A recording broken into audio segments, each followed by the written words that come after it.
think so, but I'm not happy that Israel's going out now. There was one rocket that I guess was fired overboard. It was after the time limit, and it missed its target. And now Israel's going out. These guys got to calm down. Ridiculous. I didn't like plenty of things I saw yesterday. I didn't like the fact that Israel unloaded right after we made the deal. They didn't have to unload. And I didn't like the fact that the retaliation was very strong. But in all fairness, Israel unloaded a lot. And now I hear Israel just went out because they felt it was violated by one rocket that didn't land anywhere. That's not what we want, I'll tell you. And I'm telling you, I'm not happy about that, Israel, either. All I do is play both sides. I'm going now, as you know, to NATO. Some of you are going with me, and I think it's going to be successful. We'll see. I'll let you know. Are you going to be the agreement? It's a new dawn in the Middle East, thanks to the agreement you managed to achieve. What are your future plans for the region, for Saudi Arabia, Israel, Gaza, the hostages? Look, you're asking me about women in the Middle East. It's getting a lot better. Things are happening at a high level.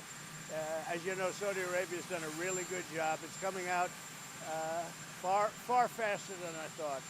So we're very happy about what's happening with women in the Middle East. No, I'm talking about a new dawn in the Middle East that you managed to achieve last night. Yeah. The region is going to a new place with this agreement. Can you tell us what's your future plans for Gaza, for the hostages? Yeah. It's a new dawn. I appreciate the question. You're very nice. Who are you? Thank you. I'm Neria Kraus from Israeli Channel 13 News. Well, we have to have Israel calm down because they went on a mission this morning. I got to get Israel to calm down now. Did you get to speak with Prime Minister? Did you talk to Prime Minister Netanyahu last night? I speak to everybody. You urge both sides not to violate the ceasefire, but reports coming from the region suggest that the sides accuse each other for violating the ceasefire. So I think they both violated it. I don't think I'm not sure they did it intentionally. They couldn't rein people back. I don't like the fact that Israel went out this morning at all, and I'm going to see if I can stop it. So as soon as I get away from you, I'm going to see if I can stop it, okay? Have you spoken to him this morning?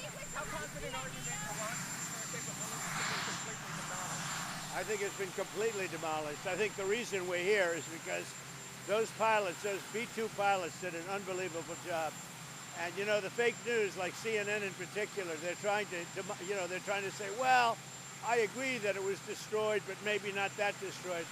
You know what they're doing? They're really hurting great pilots that put their lives in the line. CNN is scum, and so is MSDNC. They're all, and frankly, the networks aren't much better. It's all fake news, but they should not have done that. Those pilots hit their targets. Those targets were obliterated, and the pilots should be given credit.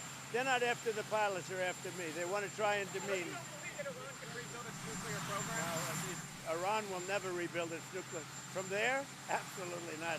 That place is under rock. That place is demolished.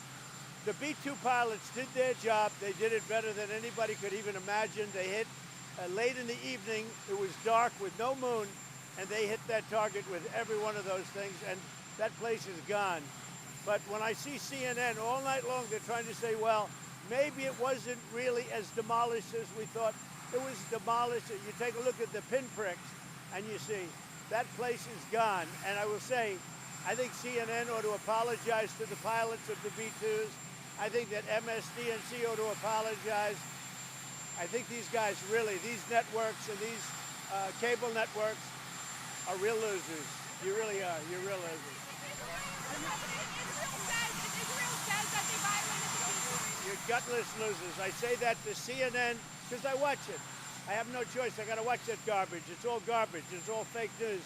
But I think CNN is a gutless group of people, and the people that run it, nobody even knows it's been sold so many times, but the people that run it ought to be ashamed. MSDNC, a guy named Brian Roberts, he heads it. He's a disgrace. He's a weak, pathetic disgrace. Israel says that Iran violated the peace agreement and the ceasefire agreement. Do you believe that Iran is still committed to peace? Yeah, I do. They violated it, but Israel violated it too. Are you questioning if Israel is committed? Israel, as soon as we made the deal, they came out and they dropped a load of bombs, the likes of which I'd never seen before. The biggest load that we've seen. I'm not happy with Israel. You know, when I say, okay, now you have 12 hours You don't go out in the first hour and just drop everything you have on them. So I'm not happy with them. I'm not happy with Iran either. But I'm really unhappy if Israel's going out this morning because of one rocket that didn't land, that was shot, perhaps by mistake, that didn't land. I'm not happy about that. You know what? We basically have two countries that have been fighting so long and so hard that they don't know what the f doing. Do you understand that? Do you have